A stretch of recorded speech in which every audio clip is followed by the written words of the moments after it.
on 8.2 because there were nerfs towards him and Kleptomancy, but this is Arrow. Arrow, he has had honestly a phenomenal split so far in his 5 games that he's played. Look at Zig's face in the Nunu ban. Or just in general. Shout out Zig. I'm sorry for distracting you, but it's Zig's fault. Anyway, oh, the Fox crew, let's go. Is Rick Fox? Is it OpTic? No. I love that. I do too. The focus onto Arrow and Acadian in the ban so far from Echo Fox. They banned away the Nunu that Acadian played yesterday, and they banned away 2 champions that Arrow has been showing that he can teamfight on. Absolutely the case here. So let's see as the first picks come through, and a lot of mid laners still available, actually. Only Azir and Zoe off the table. Ryze tends to be a pretty common first pick for some of these squads. A lot of junglers up outside the Nunu as well, so... Galio, Galio's big too, yeah. There's a lot of things that are up right now, and they focus the AD carry. You really want to get Kalista off of that character right here, so Kalista in for OpTic should work pretty well for him, and it is actually a sort of a defensive AD carry in terms of elimination has been out of position a fair bit so far this split, and it made me feel like Kalista would be a very good pick for Arrow just to drag him back out when he does occasionally misstep. But I mean, he played it yesterday, and he had a really good game on that Kalista. Almost carried that whole thing, but wasn't able to for OpTic. So OpTic able to trade the Kalista for a Ryze on PoE in the mid lane. Nothing too fancy for him in this one, but a Kog'Maw comes through, so still plenty of high damage output available for Arrow. Of course, no Nunu to buff him up like there was last time around. If you watch the pre-game shows IwillGHOSTyou talked about, it's not about just having PoE and Arrow carry us. They're trying to play a style that will work in the long run, that everyone can practice and get better at. They don't want to hedge themselves into one way of playing the game, but this is going to be a lot about PoE and Arrow. Exactly. It's a lot about that still. So hyper carry for them. The Cassiopeia counter pick here into the Ryze. So Phoenix has played this already once into Ryze when we were seeing Malzahar be the common counter. He was still busting this champion out. I do like Cassio quite a bit, so a fun champion there, and now one final pick in the first phase for Echo Fox. They've grabbed the mid lane and their bot lane farm role. Let's see what they want to go for themselves. Lots, again, still available. 0 supports have been banned away, so they can get the cream of the crop, and instead they would rather jump in for yet another jungler. Dardoch putting a lot of games on Zac so far this split, actually. This is going to be his 4th Zac in 6 games. 1 Gragas, 1 Sejuani, rounding out his champion select, so high prize there, getting a hard engaged jungler. All tanks, all engaged champions, though. So Dardoch has been a large part of how Echo Fox stylistically like to start their fights, and he's been key, having 2 player of the games for them, I believe, in their 4 wins. So he has more than anybody else on the team, and a lot of that is because he's been making those clean engages happen. And we know Echo Fox has that skirmish, forward-pushing style. Absolutely they do, so we'll see if the tower does work well for Dardoch yet again in this game. The Kench gets unbenched. OS Frog and Twitch chat, everybody, as Tom Kench does come through for elimination, and I really do like that. Honestly, I know we played some games together with Irene. Tom Kench, you feel invincible when you're playing AD carry alongside Tom Kench. Like, I never experienced a good Tom Kench, still haven't, by the way, but you ate a minion when you're trying to save me. I remember that one. Oh, Olay did that too! I know. So everyone can make mistakes, but yeah, I mean, it really is so nice. You can play super up front on the Kog'Maw. He can go battle the Cassiopeia, get stunned, Lemon just saves him, it's fine. So it'll let Arrow kind of continue to play hyper aggressive. And that's like what happened on his Ezreal game. In the very first game of the split, he was playing in the front line, landing a lot of mystic shots, getting a lot of damage up, but he can do this on Kog'Maw too. Yeah, and I'm wondering what the support ban, or the last ban will be here, but also the Shen, probably a support ban towards Echo Fox, because Adrian, he's had that champion pool that goes all over the place, whether it's the Janna coming out, or if he's going to be playing one of those melee supports. The Taric is still available, and that's the one I would kind of gravitate towards here. But the Braum is still also up, which could be good for this Kalista lane and trying to have more engage, which we know Echo Fox would really like to have. Yeah, interestingly, even though we've seen Adrian play 1 game on 8.2, he actually went for Thresh in his first professional game on 8.2. So even though the champion pool has been loosened somewhat for competitive bottom lane right now, he is still playing, generally speaking, frontliners. I do like this Kha'Zix coming back in for Acadian, though. The team is still a bit light on tanks. We assume Zig's going to grab a Maokai or Ornn for himself since they're available, but Assassins for Acadian, a champion you got to win with. And I really like the fact that they are saving their last pick for Zig in the top lane so that he'll see what he's playing up against Huni, who had some crushing performances in week 1, but then in week 2, he pretty much got camped. It was just dives on his GP constantly, and he hasn't been able to kind of have that stellar performance that he's been known for. Yeah. So in this game, he's going to blind pick, and we'll see what Zig has up against him. And I really like the blind Gnar because the common counter pick to this champion, it actually ends up being Jace pretty frequently, and Jace I think would be really terrible for the comp because there's no great frontliner for OpTic if he does that. You've got a support Tom Kent, your only durable champion up there. So echoFox going to wait around and see what they want to play for themselves, as they've got one engaged tank, a sometimes engaged tank in Huni, and now Braum can also hold the front line as well. So damage up, but very much going to be put onto Phoenix and OpTic, but they should be up for the task. Yeah, Braum versus Taric was kind of the decision there for Adrian. The Taric would help with the Zac jumping in, giving him the immunity, which they've used for team fights previously. But the Braum is more for protection and also having just doubling down on that engage and getting thrown in, being able to peel for OpTic. And there's the tank that we were talking about. So yeah, like you said, wouldn't fit the comp if he were to play Jace here into the Gnar. And I do think Maokai works pretty well, especially when you've got a Kha'Zix jungle. You've got not only split damage types, so that Ninja Tabby can't shut down one, Merc won't shut down the other, but also it's hard engage on a squishy champion alongside a Kha'Zix. If OpTic wanted, they could camp Huni. It would probably work pretty well. Kha'Zix should also have a healthier and faster early clear than Zac, so we might see a Kaden get out to the races a bit earlier than Dardoch and affect one of these lanes. Yeah, and both of the solo lanes for OpTic have really good gank assists, the roots, the point and click, both of them. This is, when you're playing Kha'Zix, this is pretty much where you want to be, is on that top side of the map, taking control of it. Even though your mid and your top are actually losing lanes in their matchup, you still have opportunity for the enemy to push up past the halfway point of the lane, and they make for easy ganks with a point-and-click gank assist. Absolutely the case here, so we'll see which comp can play it better. echoFox, of course, have had a much better season so far at 4-1. OpTic at 1-4, but a lot of these games could have been winnable with a couple of better choices. We'll see if we still can count out OpTic short, or they can continue the week of upsets and follow in CLG step with this one. Crowd cheering, ready to go for this game. It's going to be an exciting one as we start off the day, as echoFox will battle OpTic Gaming on Summoner's Rift. And so far, we're looking at those win conditions from the analyst desk.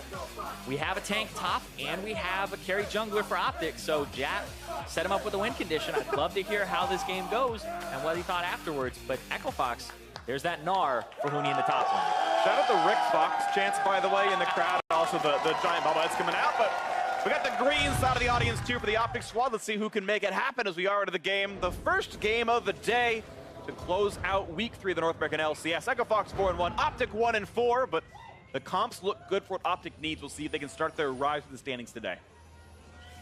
And immediately, right out the gate, I love looking at who has minion dematerializer here. I understand it on the rise for Power of Evil. There's some fun things you can do where it'll help you wave clear a little bit earlier. You can also get burst combos off, because if you E a minion and dematerializer it, it'll send, just like the E when the champion or the character dies, it'll spread it to everything. So you can actually do really cool combos that people don't expect, where you kill a full health minion with dematerializer and spread it to a champion that's nearby. But then the Braum for Adrian, that's the one that sticks out to me, is that's not really going to help him later in the game. That's more for trying to get lane priority, shove in, kill cannon minions, and get better back timers. Yep. So we'll see if the pushes can be good for echoFox here as a result of that rune choice. I really do like how Materializer has materialized in the pro scene and done some interesting things. Dardoch and Acadian see each other. Trinket Ward comes down and should help track what's going on here. The camp spawning in 15 seconds, and looks like Dardoch is still going to make his way down to the bottom side if he wants to and get a leash from his duo. Red buff start for Zac and blue buff start for Kha'Zix, which is not a big surprise. Pretty sure we expect Huni to have the push lead top side up against Zig. In fact, getting some extra damage early on is positive for him. Yeah. The fleet footwork as well for the Gnar, just pushing him out. That's actually a bit atypical because Ares is much more common usually, so it's going to be a lot more sustained for Huni and ways to cut away from stuff. Grabs Dardoch and goes back up to next camp. Yeah, Huni actually runs a decent amount of sustain on the top laners. His Lucian as well, he ran Overheal and rushed Vamp Scepter. And on this, I'm curious to see if he has Overheal as well on this champion, because this helps him just stay in lane and kind of have that poke battle, but it's less of, I need Airy to increase my poke value, but it's more I need to sustain here. So this won't really help him later in the game, but it's more for the laning phase. I wonder, though, in the later parts of the game, how much it'll help him. I mean, a decent amount of heal and a decent amount of move speed. Like, theoretically, I can see Fleet being a good teamfight tool for a Gnar just to get in range of, like, that proper ultimate. That's the thing as well, is people always forget about that extra burst of movement speed. It's one of the things, like, we talk about Sejuani jungle using fleet footwork. That helps her out so much in terms of you hit somebody and then your W is pretty much confirmed because you can just chase them down, you'll get the slow. And for Gnar, getting that first auto will allow you to get that second one, and maybe you can throw a boomerang at that point to get your slow and keep chasing. So it could be something that helps you get that 3-stack up. We got a gank now in the mid lane as Acadian wants to make himself known right here, where Dardoch is still clearing camps, but doesn't have an easy way in on Phoenix, looks like, now that Cassiopeia is too safe. we saw it a second ago. I want to point out that Dardoch did something really clever, which is, of course, once you get up to this top side of the jungle, you cue the Gromp in towards the blue buff. You kill them both at the same time. Looks like the blue actually reset, though, so I don't know if that was a mistake or if that's actually really common for Zach, but the blue did re-aggro and go back to full HP, so he's got to do this from the slow way. But normally you can, I'm pretty sure you can just kill both camps at the same time. And it's a nice time save for Zach. Yeah, it helps him out a lot. Things like doing your red buff and then queuing over to hit the Krugs, because the queue was changed to have, if you're hitting the single target, you just get, one blob. If you hit 2 targets, you get 2 blobs, which then every blob you pick up reduces the cooldown of your W. So it substantially increases your clear time if you're able to hit 2 things with your Q. Yep.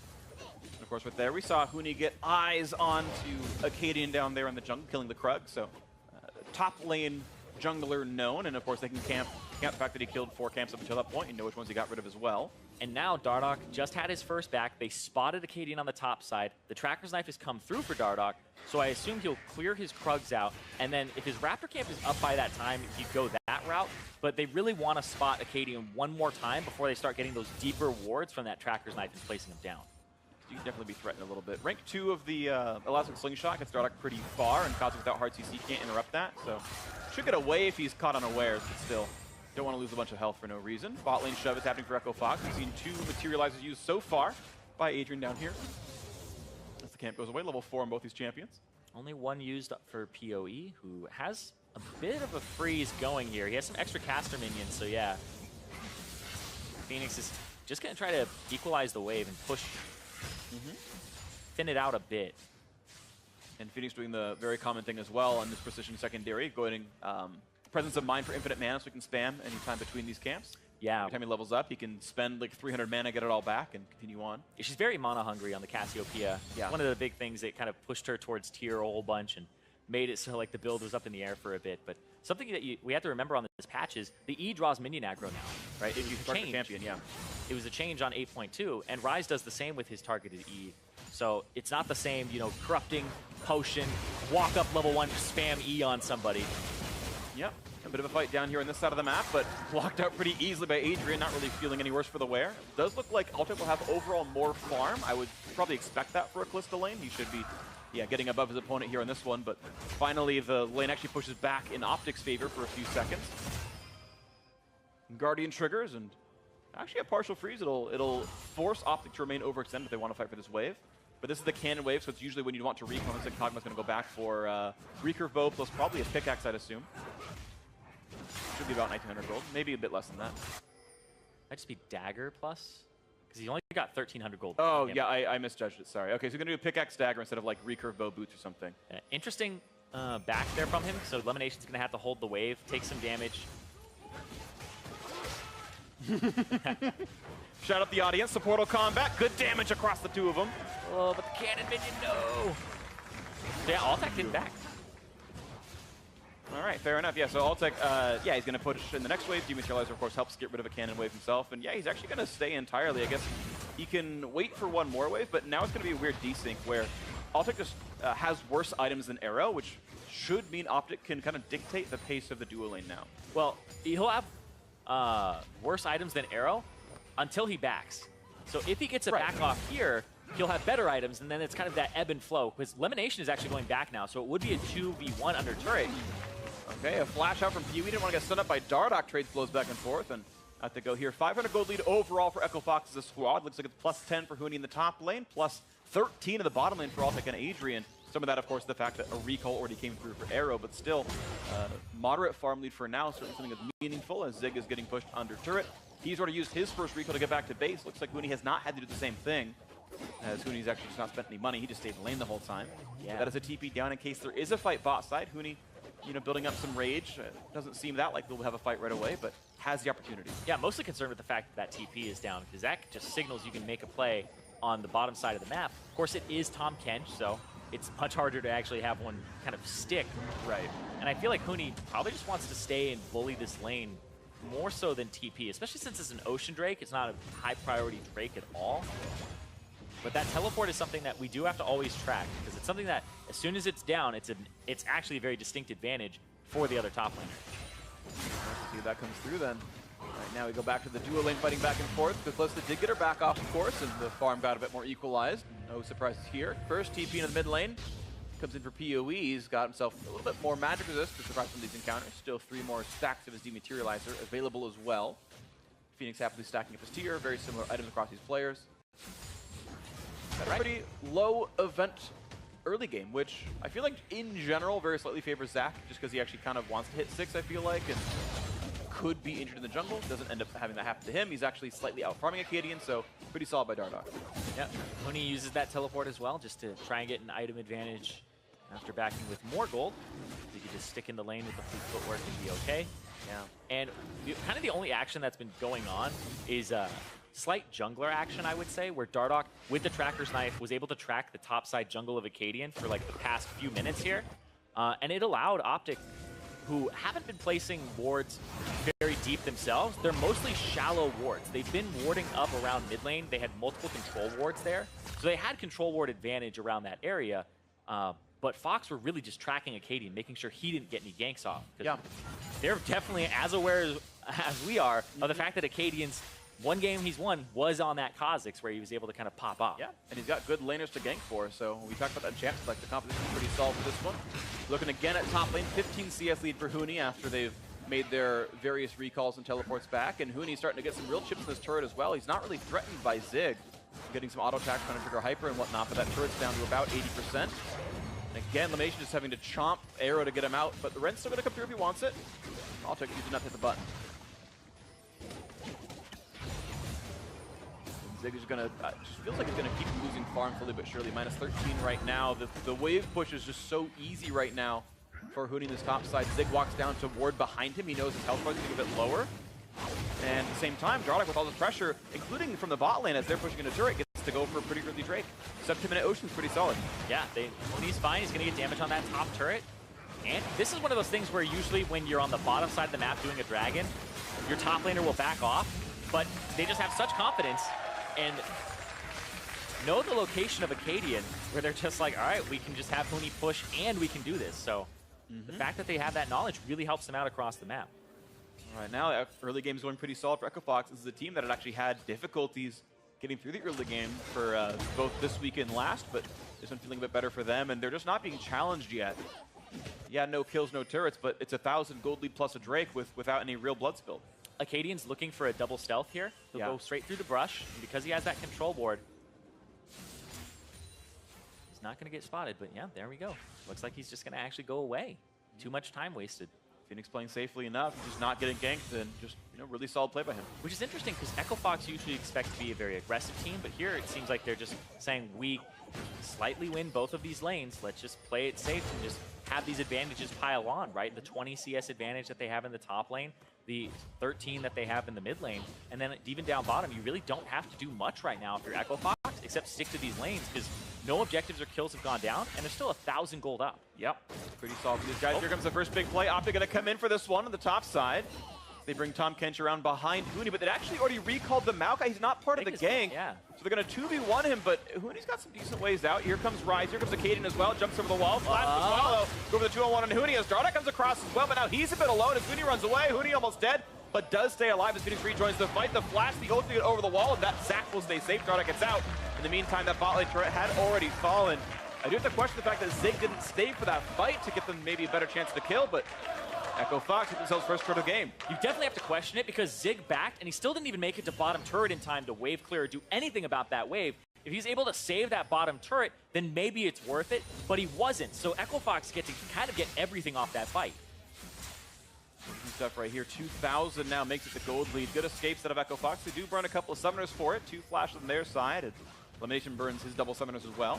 At least Arrow gets some alone time with this top lane outer turret and can start burning it down. Nice little smite pickup. Acadian grabs it off of EchoFox's hard work. Ult goes backwards. Not optimal for Adrian, I do believe. It's interesting as well because OpTic actually had a 3v2 there, and they didn't decide to commit harder to it. It's kind of like a touch-and-go game for both teams right now, but for Fox, it's definitely more, they're trying to play a little bit of the keep away and keep these lanes because they're just slowly winning. Whereas OpTic, it just seems like a little bit hesitant. Doesn't look like they want to really have anybody kind of mess up or risk messing up. Red buff though. Huni's got red. Yeah, he knows he's in danger. If he burned the ult for some disengage, that turret's gone, and via the slow gonna make Huni walk away. Meganar not the best chaser compared to what a ranged form can do. So out he goes, but yeah, the farm's getting worse, the turret's getting down. A long time to go till next Drake, so we'll see how those 2-on-2 matches up top side. But Huni has a lot of room to work with. Not gonna use that to get a blue buff steal, though. Kiwi's gonna get that without any problems. Theoretically, you can use it for that. I just saw the Gnar come up and didn't find himself the steal. Huni looked, though. I really like when a top laner has that type of advantage in their matchups that they can just go into the jungle and start taking camps, right? It's one of those ways in solo queue, you definitely push it. Dardoch right behind him, though. 2-on-2 gets away from the stun. Akaden gets slowed up, pulled right back in as well, jumps away. Should stay alive in this one. I think he still has no more ult charges left for him, but a nice attempt to engage. Nothing to be had, though. Very touch and go once again. And Akaden now looking towards the bottom side because Huni's actually pushed up a bit. And he's just skirting by still. Jumped into the bush. Akaden's coming around as well, though. They're going to grab that smite. Snipes it away. Gromp goes back to OpTic here. But yeah, Huni really able to just play a 1v2, even fights walls. 1v3. Yeah, this is a scary game for Akaden because as the Kazakhs, you really do want to have at least some kills fall into the hands of yourself or your team early and to put the enemies behind because then they're going to be squishier for longer. Right here, though. The attempt. Knockup going to find just the one, but here comes Dardoch in as well. So a 3 versus 2. Going to spit arrow right back out, but pulled right back in. Now Kiss, and this is the 2 to get away. The nice pullback as well near the turret. The rest of the team comes in. First blood comes through. No way out. The next one, Kog'Maw gonna fall down. The double kill for OpTic. They have the confidence to go for that play because they saw Akaden bottom side from Huni's pressure, and now they're going to get this turret on top of it. This looks like the Echo Fox that was 4-0 coming into the week. There's really nothing in their way whatsoever. They're finding the openings, they're finding the aggressive plays, they're winning their lanes. Second turret's going to go down, and right now they're completely shutting out OpTic. No kills, no turrets, no neutrals. And this is one of those situations that feels a little bit helpless because of matchups. And Echo Fox, like you said, it's more calculated. They were falling into some deficits in their last few games, their last 3, because of being overly aggressive. And here, they're just calculated about the aggression. We see somebody on the bottom side, the jungler, no way he can counter this play, engage, and they pull the trigger with Dardoch, Adrian, and OpTic to make it a 2-on-3, and knowing that the Kazakhs couldn't possibly be here. You know, I feel like I'm going to harp this player a lot. I feel like Elimination misplayed that fight, though. He should have let Arrow tank the stun, then grab him. Instead of being crowd girls as Tahm Kench, let Kog'Maw take the 1-target hard CC, then grab him out of the sun and walk away. He actually could have built more distance there. It's a really minor point, but sometimes it really does matter, and I feel like we're seeing just, honestly, a few cracks in Elimination's play overall, and for how good Arrow is playing, I think that is a weakness of OpTic here. Yeah, and if you had the opportunity, it's one of those ones where Tahm Kench, you can actually keep the person in your belly for a pretty long time. I think it goes up to 6 seconds later on. Yeah. Spit him over the bottom wall. Hit him towards Akaden, right? Don't go up, go down, because Akaden was coming up. Yeah, true. Well, it's the way it is, though. 2-0 right now to Echo Fox. Their lead up to 4,500 now. Another attempted play near the mid lane, but look at this Phoenix hugging the top left side away from where the gank could be coming from. Interesting, because his jungler's on the bottom right side. Yeah. Normally, you cheat this way. That's where they are right now. Ward over the wall spots what's happening. Infernal Brick being hit right now. Arrow does have Rage Blade, so Power Spike in for this Kog'Maw can definitely kill a front line if he's left untouched, but Adrian and OpTic nearby. Dardoch's charging up. Here comes the team fight as TP comes in for Huni. Into the back line they go. He's grounded. Looking for the damage on the Arrow. He's going to flash to stay alive, and Dardoch not going to get too much for this one as the ulti comes across from Zig as well. One-man stun from Cassiopeia. Zig forces a flash right back away. The big Mega Gnar comes across. 2 stuns. 2 more kills come through. 4 so far. Looking for 5 and 6. Oh, it's not going to be a pentakill as 2 more go off to other teammates, but 6-0 Echo Fox will not be stopped. Echo Fox is like, you have no business taking this Drake. They were almost all there, and then Huni just TPs down. They don't get the Drake immediately, but it doesn't matter. They have so much going on in this game for Echo Fox. It's because they're playing it smart.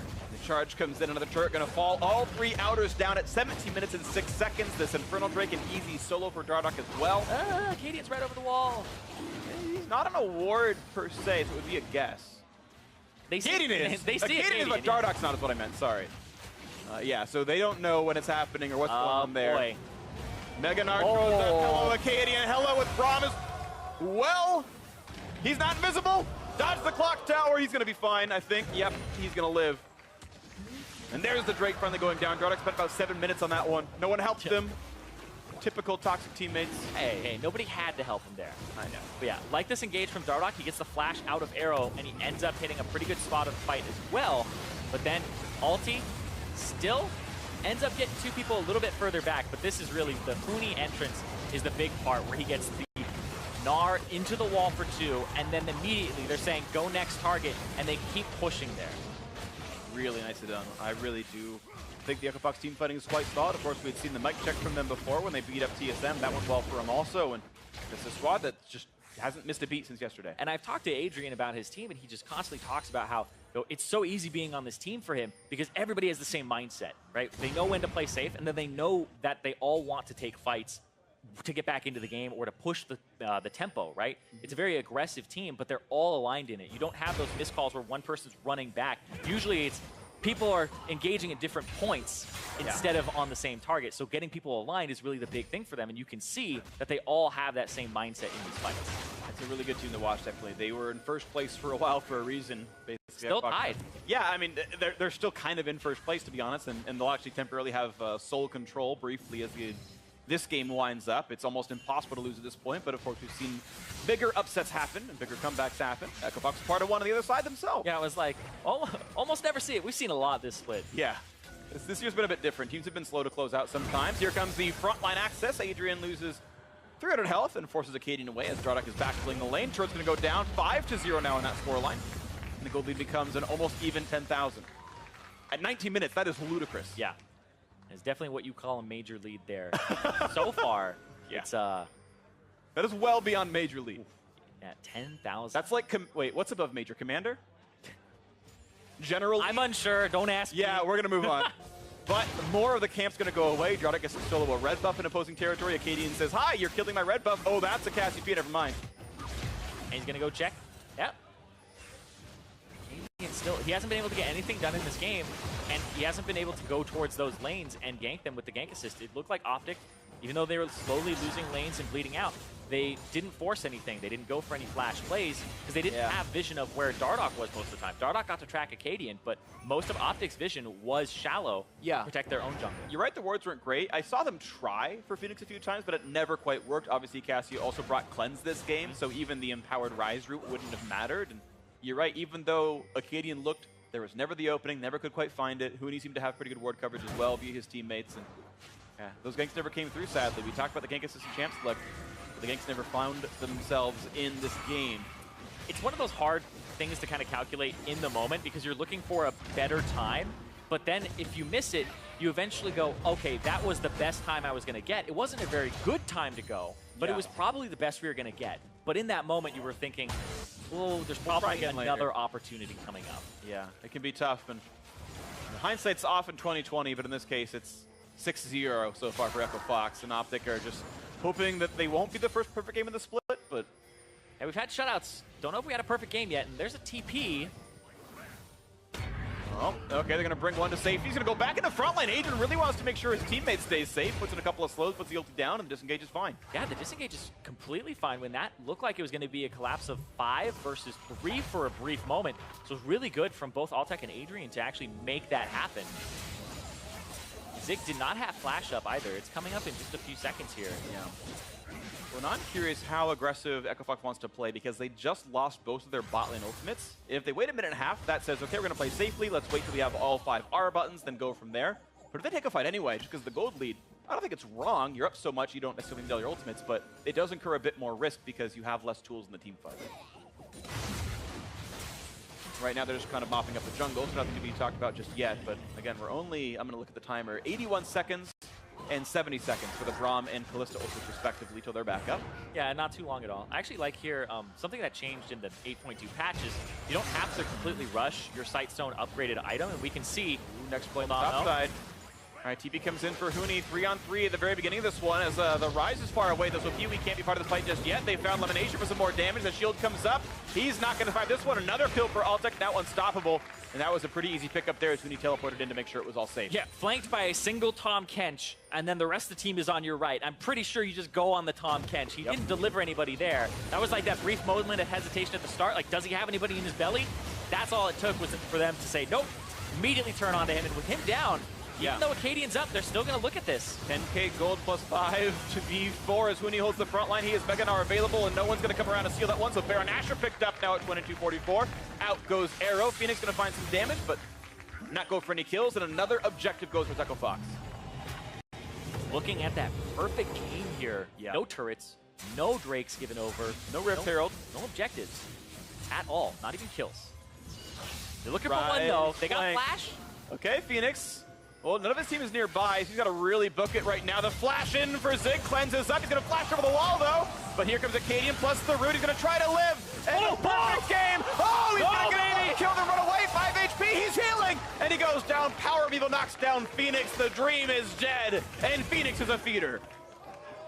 Oh, man. Still, he made him work for that one, though. They got the one on the board, but he made him work, and you can see Fox, they're still going. And they're going to find that second kill of the fight now, looking for number 3 as Zig is holding the front line pretty nicely. A big ulti coming across. Huni taking the damage up, but a kill comes through for Arrow. The Kog'Maw, they needed him to make it work. Looking for Adrian next. The snipe comes in. That's 3 kills in a row now for OpTic. Meanwhile, OpTic was actually pushing mid, and that's why they're able to turn it around, is because it's a numbers flip-flop fight in favor of OpTic, and Arrow is just able to output the DPS. And that's what OpTic were hoping for in Champion Select, is a 2-item or plus Kog'Maw actually damaging champions. Problem is they lost 10k gold before they could get into that first team fight, but that's where that comeback hope comes in, is you look for that and pray it happens. The pullback onto Acadian, and they're going to go for another fight actually as the team's cutting away. Arrow really wanted to find someone to kill. Well, they're pushing in here because this is exactly where you want to be anyway with an Infernal Drake up, so OpTic, they got 3 kills. The perfect game is long gone. And the opponents are really far away. Phoenix walking in. Huni just spawned up right now. Now Dark in the front line. This is a 5v3 that could be won right now. They're going to find the passive down. This is going to be more and more kills actually going towards OpTic as Echo Fox take the fight without their team as the first kill comes through. They're going to get the second one as well. And Phoenix is alone. He shouldn't be in this fight at all. And the Rise Bolt is going to find them another one. OpTic game is going to look for it. They're going to juke away from the ultimate perfect plan of Power of Evil. They'll flash forward. They're going to find 5 straight kills now.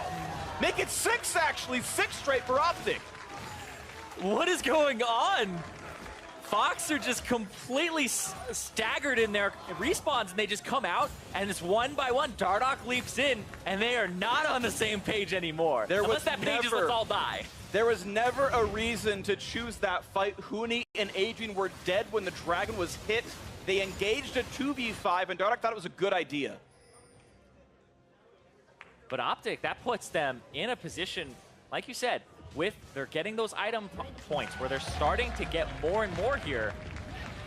Still 10k gold advantage for Fox, so a lot of ground to cover. But Fox here, ooh. And they know it's 2v5. Yeah, they absolutely know that. Elimination comes in, exhaust onto OpTic, just gobbles him up, spits him out, and then he just gets burst, and they pick up Phoenix afterwards. So yeah, it's completely staggered in terms of the respawns here for Echo Fox. That looked like they were just trying to keep the tempo up, where it's like, all right, boys, we're back in there. Yeah. But with staggered people coming into the fight, it's not going to work at all. See, so many people are like, oh, it's Infernal Drake. We've got to fight for the Infernal Drake. This is every solo queue game ever. 2v5, let's go. It's like 6 attack damage. Calm down, everyone. It's okay. I like that question that you asked on the NALCS Lounge in the week 1. How many kills is the Drake worth? Yeah, I was like, how many kills is it worth? Huni said 0. Huni said Even 0. Infernal. Yeah. But, well, he wasn't alive. Wasn't his choice. Yeah. For Infernal, he's like, ooh, maybe 1, but not me, right? Yeah. Not my life. Well, definitely wasn't him dying on that one, but of course, it's still Echo Fox with a lot of lead in this one, and honestly, it's still like 95% they close one out. So we'll see when the siege continues yet again. No Baron on the map, no Drake, obviously, but with almost 11,000 gold, you expect us to push a little bit further forward. Open inhibitor in the middle lane as well. Nice smite for Acadian. Let's see what kind of comp they go for. Looks like 1-3-1. Huni top side, Phoenix bottom.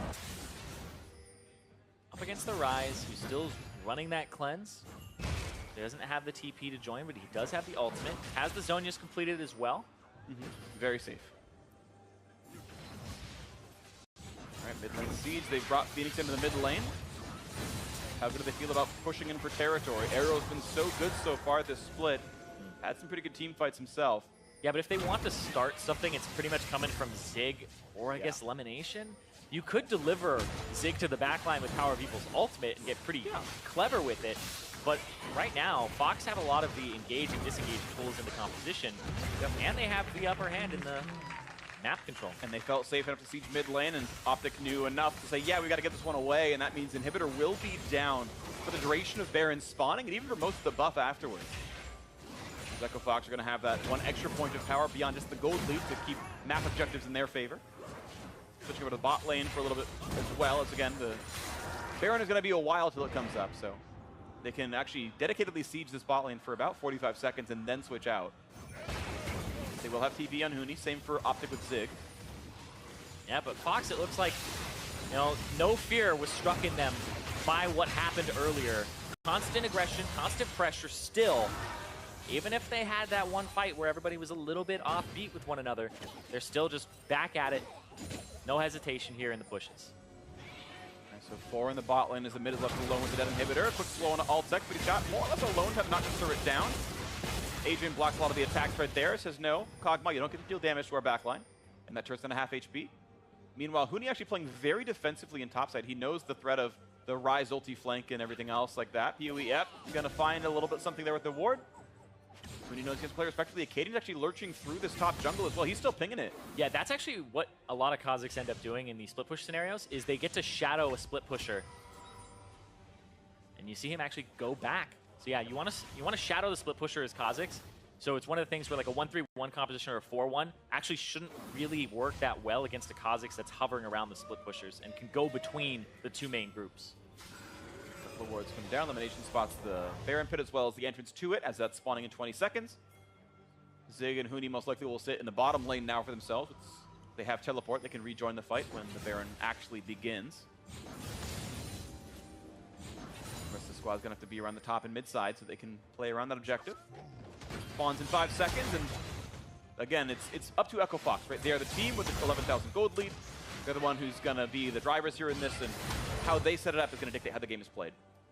And I'm watching Acadian at this Baron very closely. He has stopwatch still. He's the only person who still has their stopwatch 29, almost 30 minutes into the game. Right, and it gets pushed out. Of course, Arrow, thankfully on Kog'Maw, is a very good super minion killer. Deals some magic damage, that helps a lot. They have negative MR. That gets cleared away. Huni looking for a bit of a play here. Jumps forward, finds a slow and an ulti out from Ryze. They don't want to be part of this fight at all, but that is one tool missing. Onto Phoenix. Oh, and they get Phoenix's flash away. That's actually a pretty nice play, and honestly, that's a positive for PoE. It's a shorter cooldown to use that, but Jardak wants back in for this fight. Not going to find too much as Zig flashes over, but now PoE is isolated. Gets slowed down as well. Could there be much of a fight as Zig ults to disengage the rest of the squad, and the Fox find themselves a couple of routes here. Turning away, Acadian waiting in the flank though. Here comes the engagement against Jardak. They find Elimination, knocked up into the air, but chopped away. Sorry, that was looking for Huni. Frontliner, but here comes the chase on in. Free time for Arrow to fight, and he's gonna get one kill as Huni is down. Acadian in the back! Oro, and Acadian looks for a little bit more, but it's a 1-for-1 as Elimination has fallen. So 4v4 on this fight. Health bar is a bit low for Echo Fox. They're just gonna run away, and look at the threat that Kog'Maw can bring at 10,000 gold lead, and you lose your front line. And some of that, honestly, is Huni's build. Yes. It's high damage, all health, which is exactly perfect for what Kog'Maw wants to deal damage. Exactly, has the stairs. Look at this opening on Phoenix. Half HP already on him. Can the 4v4 look any better? It's all about Arrow, really, with that W on, and of course an untouched Ryze can do that kind of stuff too. The front line's still pretty durable for Echo Fox, though. Both Zach and Braum pretty solid at this. Yeah, and especially with the lead that they've had in this game, it's still that 10,000 gold lead for them. And we aren't at that point where anybody has 6 items, so we aren't looking at like advantages that don't mean anything. At this point, people are still going towards those builds. Right now, they see the Baron being started, Acadian in the wings right here. Damage coming through, 2,000 health. They're going to get smite, and it's going to go over! Acadian grabs the Baron! Echo Fox, with all the leads, choose to go for a 50-50. They lose the bet and opt to get closer into this game. That right there is just Echo Fox. Ever since that fight, like I want to say the 20-minute mark, it's less calculated. Everything up until that point where we're looking at the perfect game, calculated aggression. Now, it just seems so scattered in terms of where everybody is and what they want to be doing. But it is still aggressive, and that's where OpTic are finding their opportunities, is off the hubris of Echo Fox. He really is. So, it's a 3-item Kog'Maw now. He was there on Maroon before the last fight. He's going to get a little bit bigger now over time. 4-item on this Callisto. We can watch this fight again. Flash away from Zig. It looks like Power Beeple is going to be in a position where he can't get out. but he runs around the side, and you have Zig's ulti coming through, so everybody bunches up, and it still delays them. But when Huni jumps in, he just gets CC locked. And that's the thing that I'm looking for here, is because he could really devastate the backline with an ulti. But you see, stunned, rooted by the rise, and he doesn't get hit, doesn't get to press the R there. Looked like he wanted to.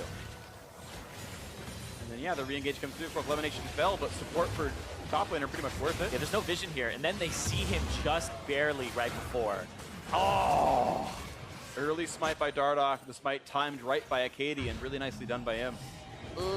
But you have a Callista, so I'm gonna blame the AD carry on this one. So, No. It's fine. If the game slows down, we'll have the discussion, because I actually have some opinions on how Ren Smite should work together. But that's fine. So we do have some downtime, and honestly, since OpTic are going to probably camp on this Baron and far mid, I want to talk about the theory of Smite Ren. So on the one hand, yes, you should, you can say, okay, at 1200 or whatever, hit the button at the same time. They're both instant cast, you get the last hit. What I will point out, though, is if your team is high damage, you don't get to lodge a bunch of spears in. And there's a cast UP, which means your team is high damage. So OpTic's Ren is probably only like 750, which, especially with a double Zeal build here, so it's not that high because of how many spears you got to lodge.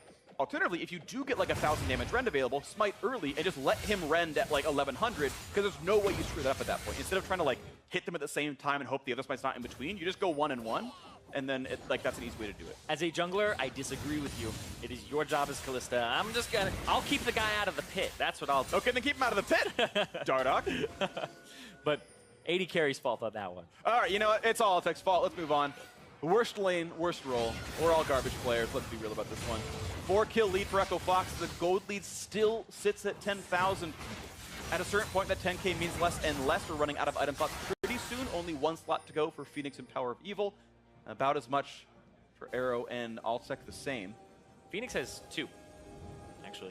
Oh, you're right. no boots. I blanked. No, my brain is bad. It's okay. Allsec's almost full, though. There you go. And that's going to start hurting once he gets to full build and you can no longer buy any more items. That gold starts shrinking rapidly in actual value. And that's going to be something that happens, and I would say about like 10 minutes, where you're hitting that full build on Phoenix. Yeah, a little bit sooner for Power of Evil, but at that point, like, OpTic have to hold on to this game. The Baron is only going to help them for about 10 more seconds here, and the Elder Dragon will be up shortly. And I would say, 5-ish minutes, so. Okay, something to be very wary of then. Echo Fox has a much better Elder Dragon than OpTic would. It's about twice as powerful for them. I do like the scaling of OpTic, though.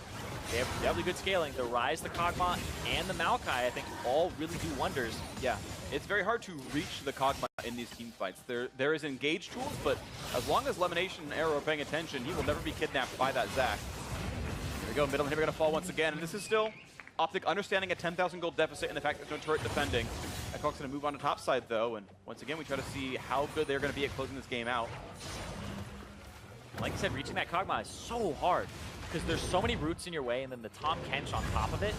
And with the engage that Echo Fox has, they really do have Dardoch jumping in, and then Adrian with Alltech's ultimate.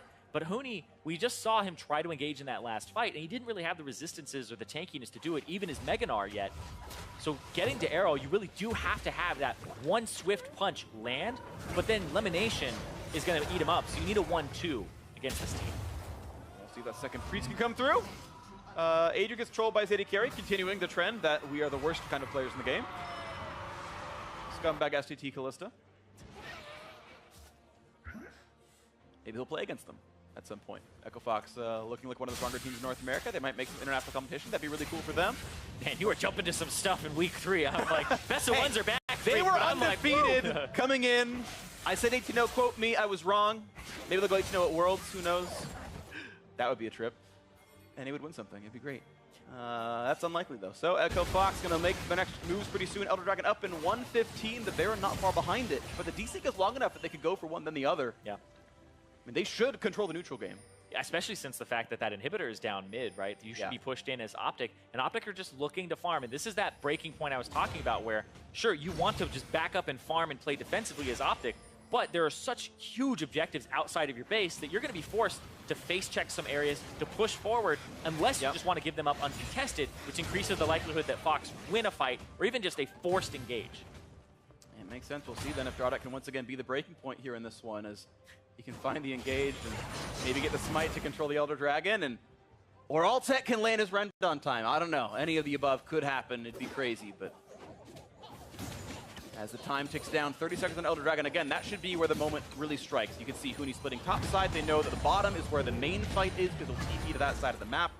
And so pretty much wherever Huni is, the opposite of the map, that's where Xbox wants to fight. Yeah, and Huni wants to keep Zig over there because Zig is a large part of the primary engage for OpTic. If they wanted to start a fight or even just kind of peel backwards, the Maokai is a large part of that. So Huni's just going to keep pushing top, and now you're in that catch-22 situation as OpTic. You're going to lose something top, and now they're sending Power of Evil over there. Interesting. So having the Rise battle him with the rest of the team around, and of course PoE still has Cleanse and not TP, so he can't join right away. And here comes the beginning of the Elder Dragon. 3 of them on it already. They know Huni can TP. He's actually backed up to be in TP if he needs it. He won't get his channel canceled. And look how badly zoned they are, I should say. Phoenix puts down the Miasma. There's no chance. Misses the Rend. Who expected it? Last hit goes to Phoenix. Bench him. OpTic's no good. But the Baron up in 5 seconds here. Don't want to talk about those types of things. It's not my job to do that. And an arrow, you got work cut out for you, buddy. Teach him how to play, and now on a Baron they go. All right, so they've got the Elder Dragon burn on. They do plenty of damage, and look at... Yeah, that's not going to be a contest. OpTic completely seed the map, and that's a tough call to make. It's such a tough call to make because Elder Dragon turns so easily into Baron, and Echofox played the vision well enough that they just kept the team from doing anything. And this next siege is going to be insanely powerful. Yeah, and this is where for OpTic, you have to say, where do we make our last stand? When do we make our last stand? When is the best opportunity to do it? If it was a moment ago where they're trying to get Elder Dragon, again, you were just scumbags, all 80 carries. It's just OpTic. He's like the most mild-mannered of all of them, too. And he's like, no, I'm going to scumbag Adrian every time I can. Talked about Echo Fox, how, you know, people were like focusing on, oh, these guys have egos, and they thought like, you know, Huni, Dardoch, maybe a little bit Phoenix. It's actually like, OpTic. no, like the whole time. That's the one. No, but we'll see here as they push up on the bottom side of the map. Oh man, Echo Fox just have such large advantages here. Yeah. And that's what I'm talking about with the whole, when are you going to make your last stand and how are you going to make it? Because that might have been your best opportunity at that Elder Dragon. And now OpTic have to go up against an Elder Dragon buffed and Baron buffed up team. But they're going for Huni here. He's just going to try to give him the slip. He's going to be a bit of a 1v3. Akaden over the wall. He's actually back to Mininar as well, so not a lot of escape tools outside of Flash. Arrow's nearby. This could be the damage. They're going to sack a turret for this, though. And actually, Arrow can't keep up. There's no more slows available. So bot lane turret plus inhibitor is gone. And the engage coming forward. They're going to find not a stun, but a knock up there on the support. And a bit of damage on PoE. Then flash forward. He's going to pop Zony, but has no ulti to escape on this one. This damage is going to come through pretty easily. The flash away, but he's still going to get shot down. The first kill comes through. The mid laner is gone from OpTic. And this will be the fight that wins the game. 2 kills already. Nothing going to stop them anymore as Zach comes forward. A double kill for Huni, and no one is left to kill anybody anymore. As the ace comes through, clean 5 for 0. And Echo Fox had to sweat a bit, but they made it come down 5-1, end the week in first place. You can't say they didn't make it interesting. But that mid game was concerning, absolutely. The early game, it looked so free. They played it really well. No kills, but a huge farm lead. They got the turrets, and they were on pace for a perfect game. There were 10 minutes in the middle that were just so chaotic and unfitting of a 4-1 team. I actually had no idea what was going on. I didn't either. It was stupid. But they made it happen in the end. Hugs and handshakes from people. Oh. Yeah. Old teammates there between Adrian and Arrow back on Phoenix 1. Yeah. It also means, though, another week ending in 9th place here for OpTic. 1-5 for them, and nothing was able to happen to them in the early game. They couldn't get anything to come through, even despite the Kha'Zix pick. You know, they did their win condition, tank top, assassin jungler, but none of that early pressure came through. Arrow had some good moments in team fights, Power of Evil the same, but they were just outclassed, it felt like, even just in the pure laning phase here. And this is why I say win conditions are not just drafts. Nope, they're not. You can draft a stellar composition, but at the end of the day, you still have to be able to play and find those pockets that you need to operate in. Yep. And make sure that you're actually playing not just to your win condition of the draft, but playing around those areas and making sure, like, we had roots in those lanes. They never forced anything. They said, okay, let's back up. But then OpTic got to a point where the lead was just too enormous for them to actually do anything in that game. And that's why it kind of slowly got away from them. And like I've said, they missed the window, which probably would have been their best opportunity for a fight.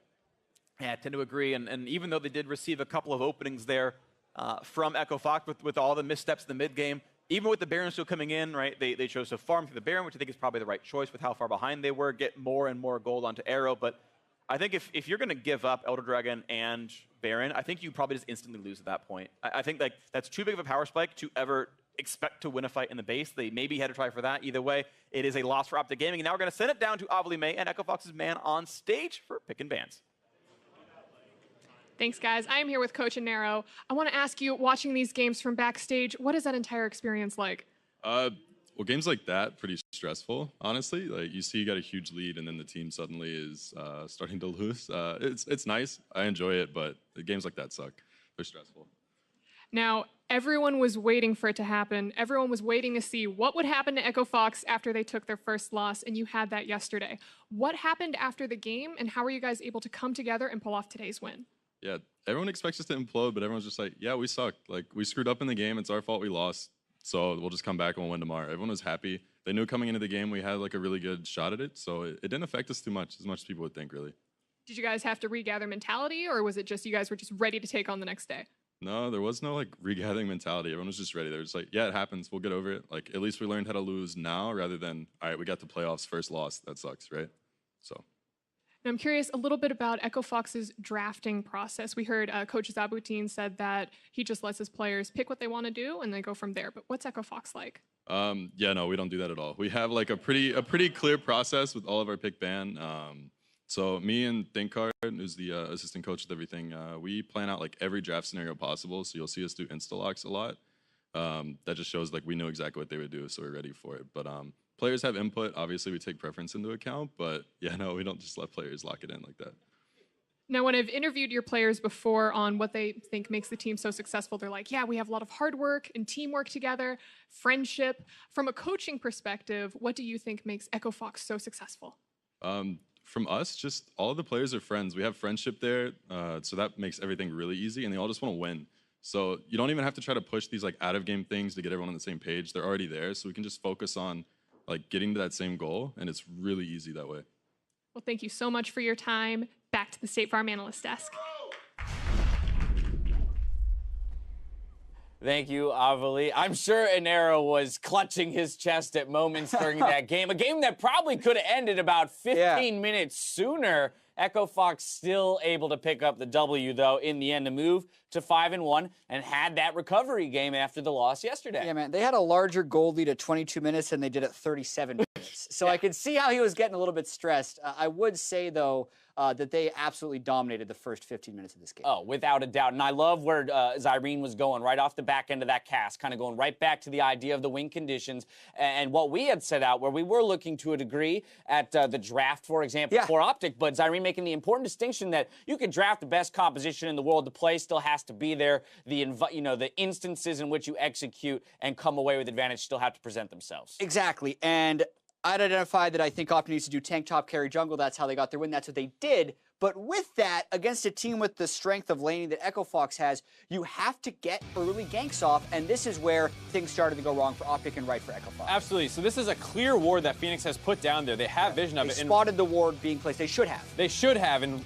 moments later, Acadian paths right over top of it for his first gank attempt. And OpTic has great gank assist with Ryze in the mid lane and Maokai on the top side. Yes, Phoenix has cleanse, probably doesn't die there, but you want to start forcing these summoners. That one doesn't work. Another one. And then after that gank fails, Acadian goes up to the top side, starts clearing his Krugs, and right away it gets warded out again. Yeah, and that's already the first 5 minutes of the game. At that point, since Dardoch has tried that Dardoch has seen that Acadian has tried a gank, Dardoch has an experience advantage on him. It now makes any gank Acadian does in the future more risky. So those are things that really shouldn't be happening. That either means that Acadian isn't paying enough attention to the map, or that his laners aren't paying enough attention to where roaming is and are too focused on laning. Because either that should be the mid laner pointing out, hey, he was just spotted in river, it's warded, or the other way around. Right, there's a breakdown somewhere there, to be certain. And after that, obviously, they just start smashing lanes. They have huge CSD. EchoFox don't really need to force the issues too hard. And then this is, 14 minutes in the game. Finally, after starting to take some turrets, they get an opening.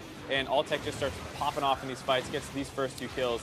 And it's off the back of a kind of misplayed force that came in from OpTic on the top side. Exactly, and I think a lot of teams, the top teams, are going to play OpTic in a fairly conservative way in the early game because they're able to generate these large advantages just based off the laning phase. The CSDs across the board, they also had a CSD in the jungle, so a team total of 81 more minion kills at 15 minutes for EchoFox, and that was with only 2 champion kills that we saw at 14.5 minutes there in the top lane. Like, you could draft as great of a team fighting composition as you want if you're OpTic, but if you're down 10,000 gold by the time the first team fight comes around, it don't matter. And I think it's fair to say that, like, while this is terrifying versus, you know, top teams like EchoFox, Team Liquid, TSM, who all have monster laners, this shouldn't really be a huge concern at other matchups. Like, I don't think you have to be worried about this versus Golden Guardians, probably not versus FlyQuest. You're not going up against the same difficult laners. So they have to find a way to attack these top teams. But it does feel like you can kind of count on Arrow and Power of Evil becoming good late-game threats against some of the other matchups. I mean, let's remind ourselves, though, that most recent replay we saw was 14.5 in. Only 2 kills given over at this point into the game. Yeah. Here, near the Dragon, the first 4 for O in favor of EchoFox. And this is 17 minutes in. OpTic has just finally been able to get a 5v5, but they are already down about 8,000 gold by the time this happens. So the fight just turns into a huge disaster. Phoenix gets a good ultimate off. Callista now already has Hurricane and a Blade of the Ruin King, so they just run over OpTic. This is the nail in the coffin, but it does take a little while to get the coffin into the ground afterwards. There it is. The coffin is sealed. The body's in there. They're not getting We out. just got to bury it. Yeah. No, but let me ask you this then. Who's at fault? How much fault or blame can we really lay to EchoFox or any members on EchoFox for not having it closed out as cleanly or as quickly as it probably should have been? I think you can definitely look at Phoenix. He is a player who notoriously does some boneheaded moves, sometimes dying to ganks that he should see coming. And in that situation where he kind of started losing the game was his whole team recalled after Baron. He greeds out for one more wave and gets Rise TP'd on. And that starts this whole chain of events where it could have just been one death, let's be honest. The rest of EchoFox didn't need to do that. Yeah. But there are some individual mistakes that EchoFox needs to clean up because other top teams aren't making them. Yeah, and you can see that there's still that level of talent on EchoFox where they crushed the early game. This should have been over 15 minutes sooner, is the thing they're going to try to work on afterwards. Yeah, very much so. Well, EchoFox picking up the win, bouncing back, rather, after yesterday's defeat. We're going to step away, but 100 Thieves versus TSM kicks off after the break. Don't go anywhere. Big game.